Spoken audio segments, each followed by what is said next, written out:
Monsieur le Premier ministre, pourquoi n'avez-vous pas protégé les élèves de l'école Notre-Dame de Bétharram, victimes de violences pédocriminelles?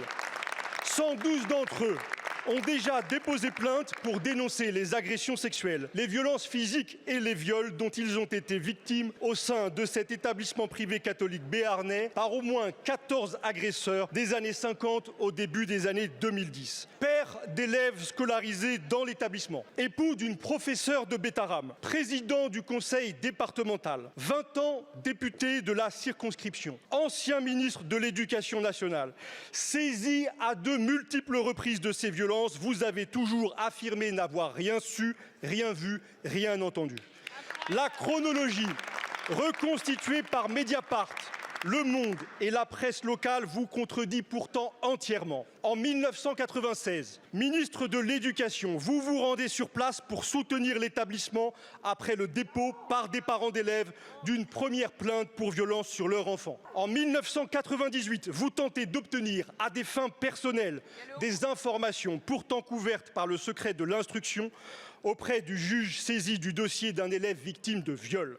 Ainsi, depuis le milieu des années 90, vous saviez, et alors que vos fonctions successives vous permettaient de protéger ces enfants, pendant 30 ans, vous avez choisi l'omerta. Vous êtes aujourd'hui Premier ministre. Comment expliquez-vous votre conduite aux Français?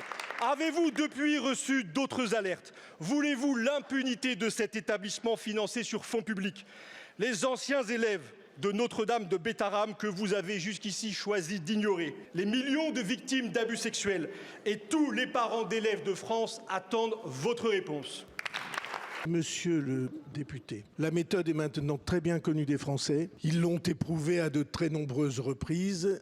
Dès que quelqu'un occupe des responsabilités, on s'ingénie à inventer de toutes pièces des scandales dont le rebond sera naturellement recherché. De sorte que si on ne répond pas et qu'on se tait, on est coupable. Et si on répond et qu'on dément, on est immédiatement mis en accusation. J'affirme que je n'ai jamais été informé de quoi que ce soit de violence ou de violence a fortiori sexuelle. Jamais. Je peux vous assurer que tout est faux et qu'une plainte en diffamation sera évidemment portée.